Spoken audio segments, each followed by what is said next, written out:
pala si Ashley May B. Sabiliano. At ako naman si Grace Elvida Lilian.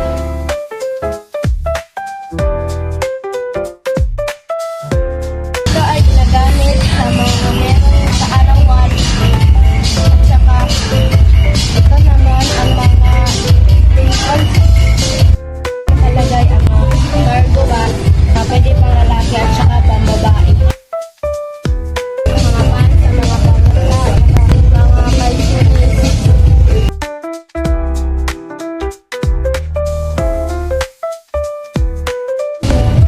Ito ang mga nagamit sa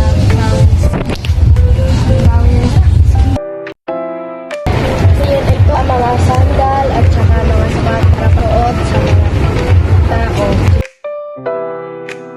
So ngayon, nandito po kami sa Nagulwan Plaza. So ito nga po pala ang palaruan ng mga bata. Nagtinda mga street food vendor.